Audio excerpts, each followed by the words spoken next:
Marami po ngayon ang nababahala dito sa di umano'y paparating na isang matinding El Nino. Katunayan nga kahapon lang makikita natin na inulat mismo ito ng BBC yung malaking chance raw na mangyayari talaga ang very strong na El Nino. Dapat nga ba natin itong katakutan?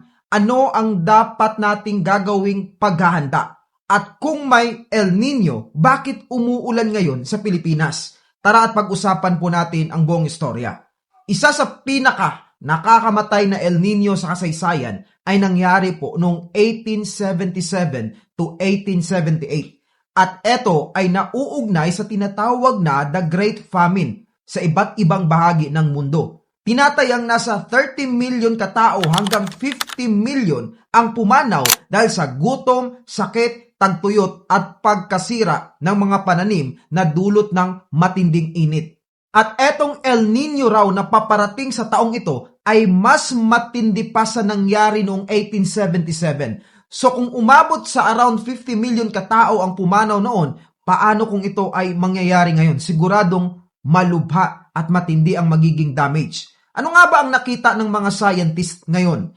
Ang pangunahing dahilan raw po kung bakit sinasabi ng mga scientist na posibleng magkaroon ng El Nino ngayong 2026 ay dahil may mga kakaibang pagbabago silang napansin sa Pacific Ocean at sa galaw ng hangin sa ating atmosphere. Una, napansin ng mga eksperto na mabilis na umiinit ang tubig sa gitna at silangang bahagi ng Pacific Ocean. Ito po ang pinaka-importanteng senyales ng El Nino. Kapag masyado po kasing umiinit ang bahaging ito ng karagatan, nagsisimulang magbago ang klima sa buong mundo. Pangalawa, may nakita silang malaking imbakan ng mainit na tubig sa ilalim mismo ng Pacific Ocean. Ayon sa mga ocean scientists, ang init na ito ay unti-unting umakyat sa surface sa pamamagitan ng tinatawag na Kelvin waves. Kapag nangyari ito, lalo nitong pinapainit ang ibabaw ng dagat at mas tumitibay ang posibilidad talaga ng El Nino. Pangatlo, napansin din ng mga meteorologists na humihina ang trade winds o ang normal na hanging nagtutulak sa malamig na tubig papuntang kanlurang Pacific. Kapag humina ang mga hanging ito, naiipon ang mainit na tubig sa Eastern Pacific.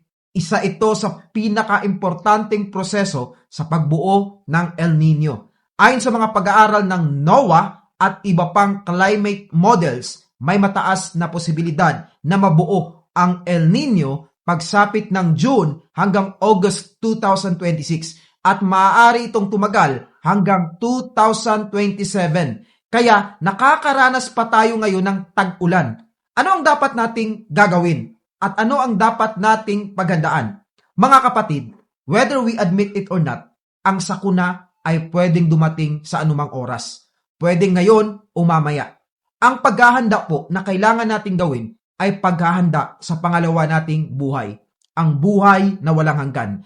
At ito ay makakamit lamang natin kung tayo ay sumampalataya sa Panginoong Hesus. At kung matapos man ng mga disaster ang buhay natin dito sa lupa, mabubuhay pa rin tayong muli kapag si Jesus ay nasa ating mga puso. Peace out. Boom.